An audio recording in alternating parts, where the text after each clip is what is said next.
मेरे ख्याल से तो ये भिवंडी का पहला लड़का होगा जिसने यूपीएससी क्रैक की है। मैं उम्मीद है कि आईपीएस या आईआरएस मिल जाए। एम तो है कि आईएएस चाहिए।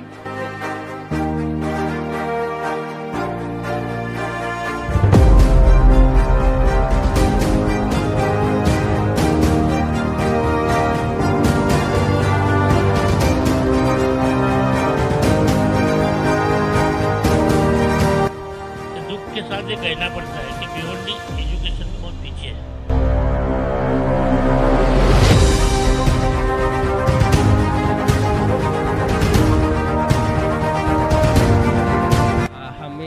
गवर्नमेंट सर्विसेज की तरफ थोड़ा रुझान करना चाहिए कि it's a very good opportunity for all the people of Bhiwandi.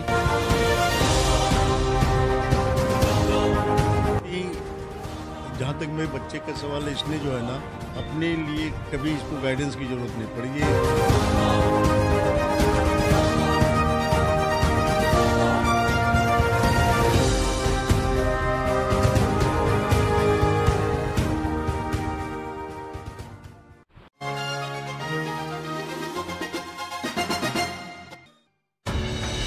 Mohammad Arif Moin ने भिवंडी शहर का नाम किया रोशन, पिता के सपनों को किया साकार।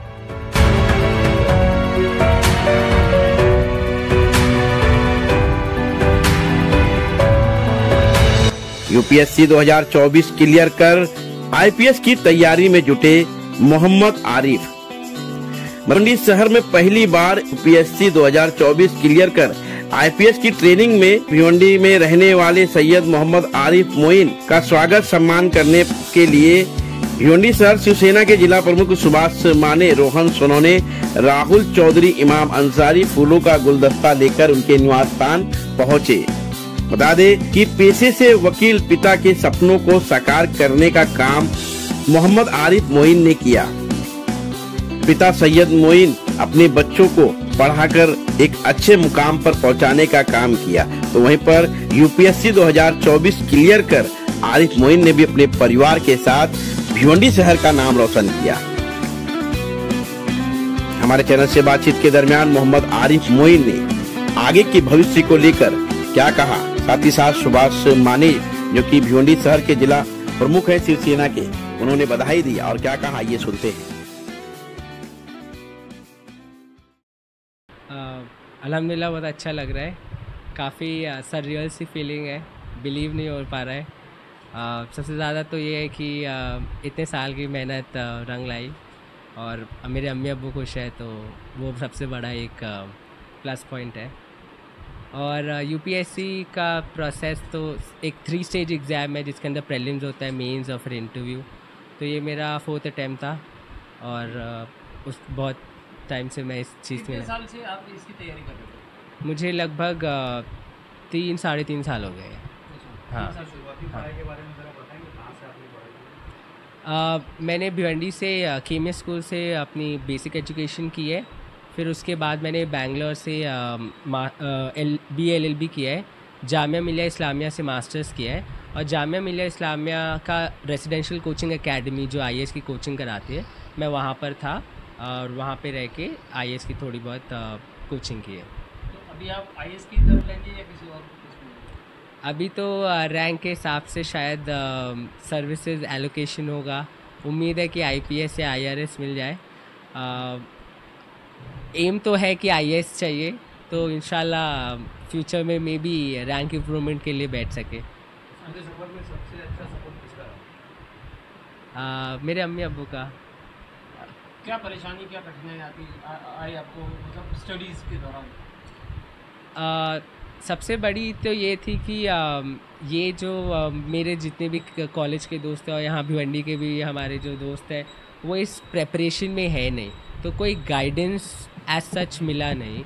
क्योंकि अगर आपका कोई सीनियर हो, कोई कॉलेज के दोस्त हो जो ये प्रेपरेशन में है, तो अच्छा गाइडेंस मिल जाता है, तो आपका थोड़ा टाइम बच जाता है। तो इनिशियल फ्यू फेजेस में मुझे थोड़ा सा उसके लिए प्रॉब्लम हुआ, बट मैं दिल्ली चला गया था। दिल्ली में मैं कोचिंग कर रहा था जामिया से, तो वहाँ से अच्छा गाइडेंस मिला था। भिवंडी के लोगों को या भिवंडी के युवाओं को क्या मैसेज देना चाहिए? सबसे बड़ा तो यही मैसेज होगा कि हमें गवर्नमेंट सर्विसेज की तरफ थोड़ा रुझान करना चाहिए कि it's a very good opportunity for all the people of Bhiwandi and it's a very good service, so people should take care of it and contribute their bit for the nation building. मैं आपके माध्यम से मैं पहली बार तो ये कहूँगा कि भिवंडी के लिए सुनहरा दिन है। हमारा एक भिवंडी का लड़का मोहम्मद आरिफ सैयद यूपीएससी क्रैक करता है, तो मैं पहले तो उसको कॉन्ग्रेचुलेसन कहूँगा, उनके पिताजी को भी कहूँगा, क्योंकि इसका कारण ऐसा है कि जैसे उनके पिताजी ने बताया, हमारे बच्चे ने भी बताया, कि दुख के साथ ये कहना पड़ता है कि भिवंडी एजुकेशन में बहुत पीछे है। इसका कारण ये है कि भिवंडी में एजुकेशन का सराउंडिंग नहीं है, दिशा देने वाला कोई ऐसा इंस्टीट्यूट नहीं है या तो कोई कंपनी या कोई नहीं है कि बच्चे लोग ने 10वीं होने के बाद 12वीं होने के बाद कौन से तरफ जाना चाहिए, क्या क्या फैकल्टीज उसके लिए वो गाइडेंस नहीं मिल पाता है। जैसे यहाँ से समझो थाना 21 किलोमीटर पे है, जैसे आरिफ ने कहा कि मैं बेड़ेकर गया, जब बेड़ेकर गया तब से उसकी शुरुआत हो गई, ऐसे समझो। न तो भिवंडी में क्या होता है, ग्रेजुएशन होता है, सब होता है, लेकिन उसका कोई फ़ायदा नहीं होता है और बेरोज़गारी बढ़ती जा रही है। मेरे ख्याल से तो ये भिवंडी का पहला लड़का होगा जिसने यूपीएससी क्रैक किया। मैं अपने पार्टी की तरफ से हमारे मुख्य नेता आदरणीय मुख्यमंत्री उप मुख्यमंत्री एकनाथ शिंदे साहब की तरफ से इनकी मुबारकबाद देने यहाँ पे आया हूँ। मैं मेरे पार्टी की तरफ से, मेरे फैमिली की तरफ से, भिवंडी की शिवसेना की तरफ से इसको मुबारकबाद देता हूँ। और आरिफ से मैं आपके माध्यम से भिवंडी के नौजवानों को कहना चाहूँगा कि ये आपके सामने उदाहरण है। आरिफ को देखने के बाद भिवंडी के बच्चे लोग ने कुछ ये लेनी चाहिए कि हम लोग क्या कर सकते हैं, एक प्रेरणा लेनी चाहिए, क्योंकि एक संघर्ष उसने भी किया, जो उसने बताया संघर्ष किया लेकिन पीछे नहीं पड़ा। एक मकाम था, उनके पिताजी का जो सपना था, कोई भी आदमी समझो बहुत करोड़ों रुपया कमा लेगी, लेकिन ये जो कमाई ये सबके नसीब में नहीं होती है। इसके लिए खास आपको कि ये सबके नसीब में नहीं है, तो बच्चा पढ़े और एक ऑफिसर बने, और हमारे बच्चे को ही कल जाके हमको सैल्यूट मारना है, तो हमारे लिए फ़ख्र की बात है। इसके लिए फिर उनको मुबारकबाद देता हूँ, उनके पिताजी को, उनकी फैमिली को पूरे मुबारकबाद देता हूँ। और आगे बढ़ो बेटा, थैंक यू। कॉन्ग्रेचुलेसन। शिंदे साहब डिप्टी चीफ मिनिस्टर है, पहले चीफ मिनिस्टर डिप्टी चीफ, और आप उनके काफ़ी करीबी माने जाते हैं, तो उनसे जो है आप भिवंडी के लिए एजुकेशन के मामले में ये आज मेरे दिल में आरिफ के साथ में बैठने में वही चीज़ ध्यान में आई कि IPS IAS MPSC एग्ज़ाम के लिए अगर मैंने 2 साल पहले ये कोशिश की थी कि भिवंडी में देखो ऐसा बच्चा अगर पढ़ना भी चाहे और स्टडी करने के लिए भी उसके पास जगह नहीं है कि ऐसे शांति से कोई जाए। मैं 2 साल पहले ट्राई किया, म्यूनसिपलिटी ने मेरे को जगह नहीं दिया, नहीं तो 2 करोड़ रुपया उस टाइम में हमने लाया था। बताइए कि आपको कैसा लग रहा है बेटा यूपीएससी क्लियर? अल्हम्दुलिल्लाह बहुत अच्छा लग रहा है।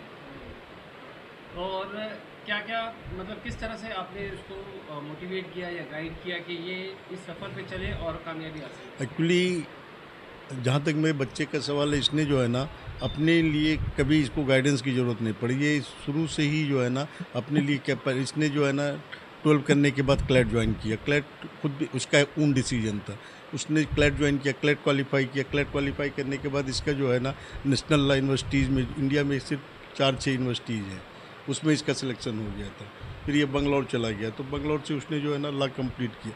वहाँ से कंप्लीट करने के बाद इसने जो है ना जामिया का जो है ना एग्ज़ाम दिया, इंट्रेंस एग्ज़ाम दिया यूपीएस जैसे IAS कोचिंग का, तो वहाँ पे उसका जो सिलेक्ट हो गया। कहने मतलब माइनॉरिटीज़ में इसको हाईएस्ट मार्क मिले थे, इससे ज़्यादा मार्क किसी को नहीं था। अच्छा, थोड़ा सा बताइए कि भिवंडी का माहौल पढ़ाई को लेकर जो है नहीं है, मतलब जैसे कि हम देखेंगे गुना में जो है एक पढ़ाई का कल्चर है, कहीं और देखेंगे बेंगलोर वगैरह में पढ़ाई का कल्चर है, वैसा कल्चर जो भिवंडी देखिए एक्चुअली क्या, हाँ उसका बेसिक रीज़न ये है, जो रूट काजेज है, रूट काजेज ये है कि बेसिक हम जो है ना एजुकेशन के इम्पार्टेंस को यहाँ पे लोग ओवरलुक करते हैं।